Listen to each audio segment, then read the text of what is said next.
नमस्कार। सभी को नववर्ष 2023 की शुभकामनाएं। प्रकृति अपने बनाए हुए नियमों पर निरंतर चलती रहती है। उन्हीं नियमों अनुसार दिन और रात भी बनते हैं और इसी काल गणना को पंचांग बनते हैं। दिन, रात, वार और तिथि सब समय पर बदल जाती हैं और इसी क्रम में 31 दिसंबर की रात्रि 12 बजे दिन बदलता है, तिथि बदलती है और नववर्ष का उदय हो जाता है। इसी समय पर जगत के लगभग 8 अरब लोगों की 12 राशियों में विभाजित करके आने वाले अच्छे और बुरे समय का निर्णय हम वार्षिक फल के रूप में देते हैं। 1 जनवरी 2023 नववर्ष प्रवेश कन्या लगन में हो रहा है। कन्या लगन के स्वामी बुध हैं, जो कि चौथे भाव में धनु राशि में सूर्य के साथ बुध आदित्य योग बना रहे हैं।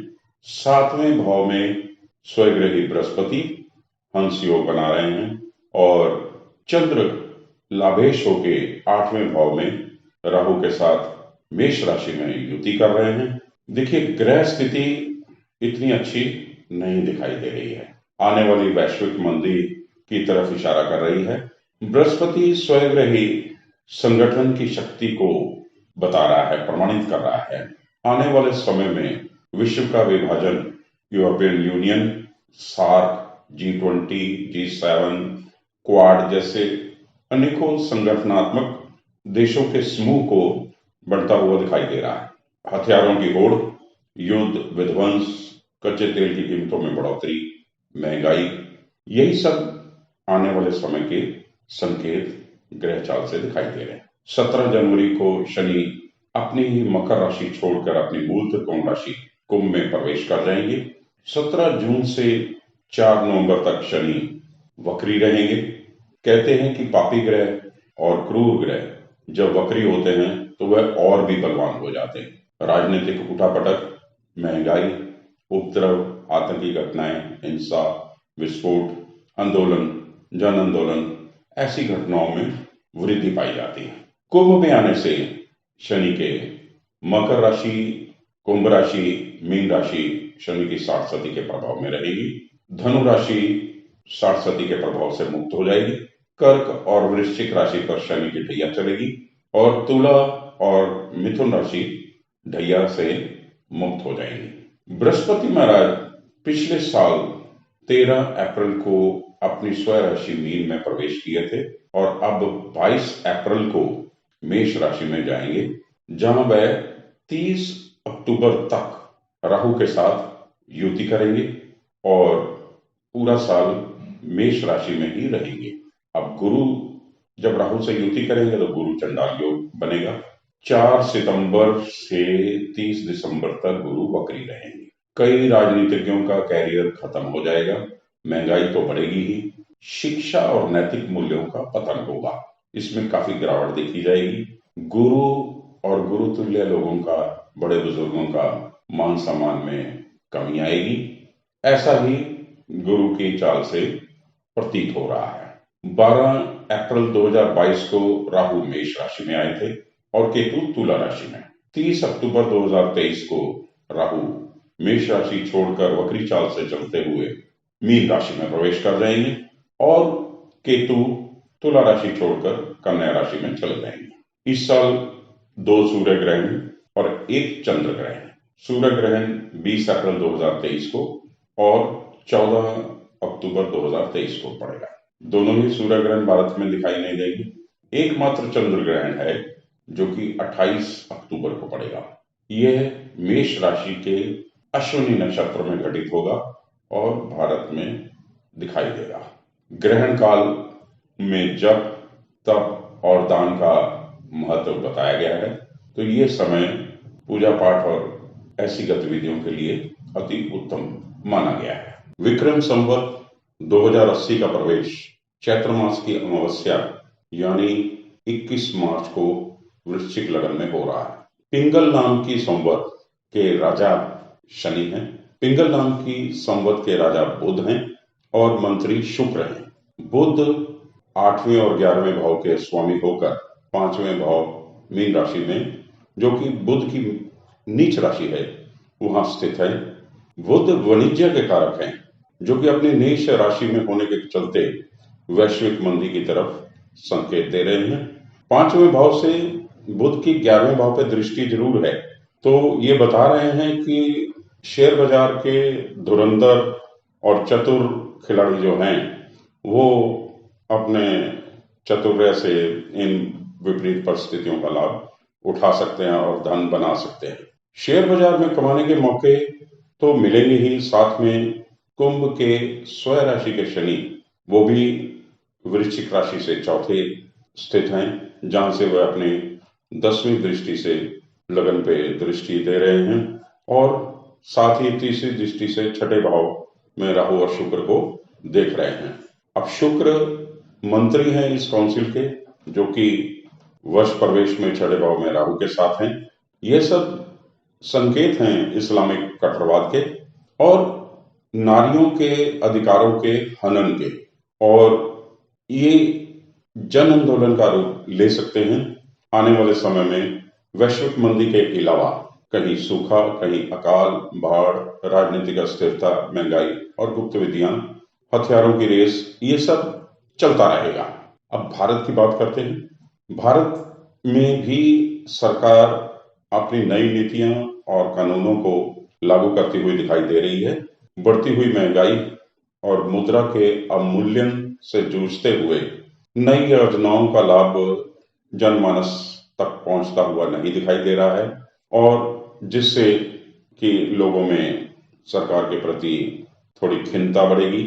कट्टरवाद और महंगाई जैसे मुद्दों से उलझते हुए नए नए टैक्स लगाना, ये सब उतार चढ़ाव का हिस्सा रहेगा। अगर हम मोदी जी की बात करें तो वर्तमान में मोदी जी वृश्चिक लगन और वृश्चिक राशि के मोदी जी मंगल की महादशा से गुजर रहे हैं। वर्तमान में मंगल में राहु चल रहा है, जिसकी दशा में वह वर्तमान में संघर्ष करते हुए दिखाई दे रहे हैं।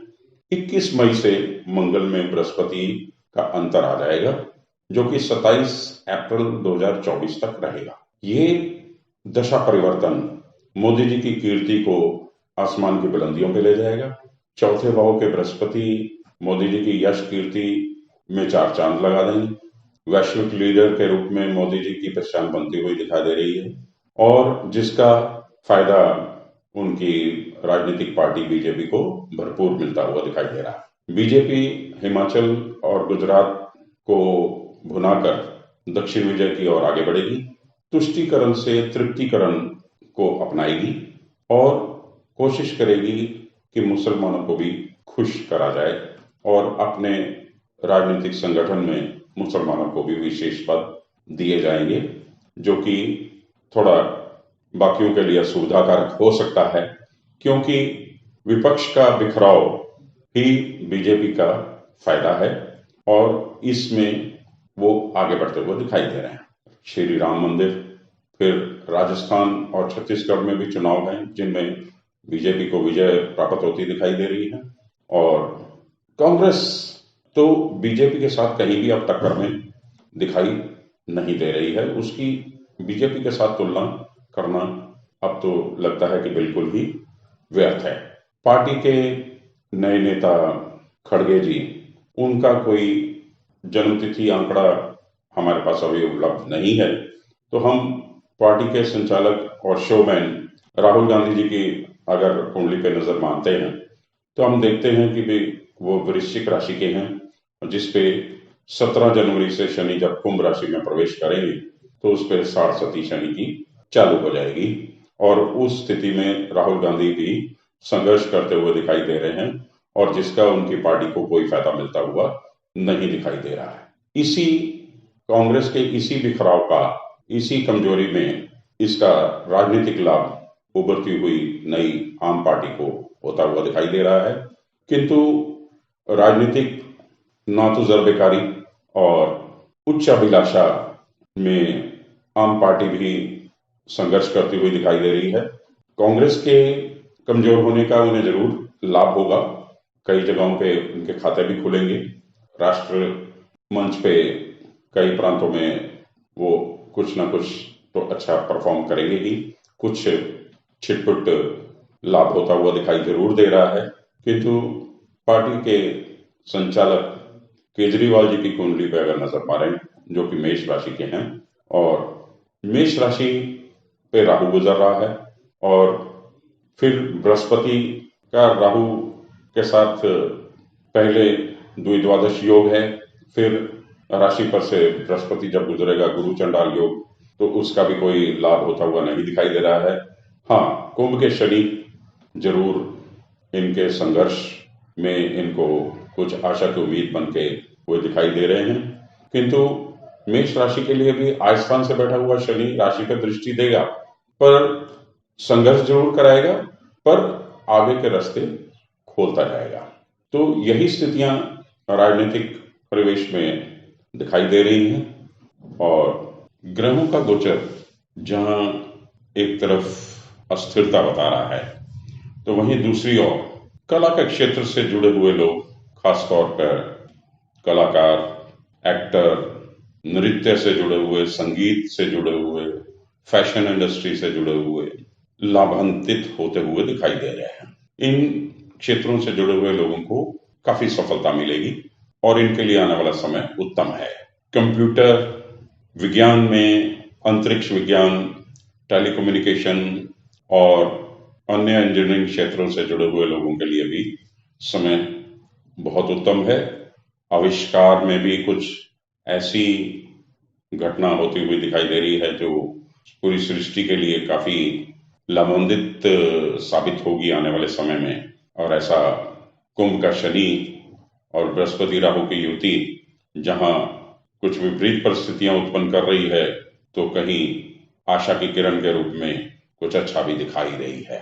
नारियों को जहां इस्लामिक कट्टरवाद और अन्य दमनकारी नीतियों का सामना करना पड़ रहा है, वहीं पश्चिमी देशों में यूरोपियन यूनियन, यूएसए और कनाडा जैसे जो पश्चिम के देश हैं, इनमें औरतों के अधिकारों में बढ़ोतरी होती हुई दिखाई दे रही है और राजनीतिक और अन्य क्षेत्रों में औरतों का दबदबा बढ़ता हुआ दिखाई दे रहा है।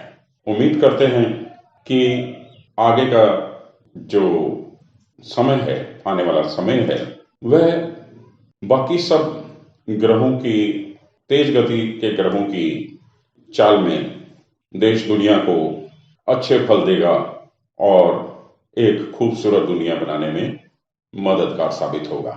तुला राशि, राशि पर से केतु गुजर रहे हैं और साल की शुरुआत में राशि शुक्र शनि के साथ चौथे और सप्तम भाव में राहु चंद्र, बृहस्पति छठे भाव, मंगल अष्टम में। साल की शुरुआत तो इतनी प्रॉमिसिंग नहीं दिखाई दे रही है। स्वास्थ्य बाधाएं दिखाई दे रही हैं और तनाव की स्थितियां बनी हुई हैं। जीवन साथी के साथ थोड़ा तकरार, पार्टनरशिप के डिस्टर्ब दिखाई दे रही हैं। हाँ, पुरुषार्थ बढ़ा हुआ है। आप सोच विचार से अपने आप को बेहतर महसूस कर रहे हैं, किंतु ग्रहों का जो मूवमेंट है वो आपके बहुत अनुकूल होने जा रहा है। साल की शुरुआत बेशक स्लो होने जा रही है, पर ग्रेजुअली महीने दर महीने आप बेहतर होते चले जाएंगे। सर्वप्रथम 17 जनवरी को शनि महाराज मकर राशि छोड़ेंगे और कुंभ राशि में जाएंगे, अपनी मूल त्रिकोण राशि में जाएंगे। तुला के लिए शनि एक योग कारक ग्रह है। चौथे भाव में चल रहे थे तो शनि की ढैया लगी हुई थी और चौथा भाव छोड़ के पंचम में शिफ्ट कर जाएंगे। शनि के ढैया से आपकी मुक्ति हो जाएगी। सिवाय केतु लगन में और राहु सप्तम के अलावा बाकी ग्रहों की स्थिति बहुत बेहतर होने जा रही है। फिर बृहस्पति भी सप्तम भाव में आ जाएगी, बहुत उत्तम स्थिति हो जाएगी। पुरुषार्थ बढ़ेगा, कम्युनिकेशन स्किल्स आपकी बढ़ेंगी। सेल्स से जुड़े हुए लोग जो हैं उनके लिए टाइम बहुत अच्छा होगा। मंगल भी मार्च महीने में छोड़ जाएंगे अष्टम भाव, तो फिर आगे बढ़ जाएंगे, तो परिस्थितियां बहुत बेहतर हो जाएंगी। स्वास्थ्य भी उत्तम हो जाएगा और आप पूरा साल ग्रह के चाल से लाभान्वित होते हुए दिखाई दे रहे हैं। और जिनकी शादी नहीं हुआ उन्हें जीवन साथी मिलेगा और पढ़ने सूत्र में बंधेंगे कई लोग, और परीक्षार्थी लोग भी बहुत अच्छा परफॉर्म करेंगे।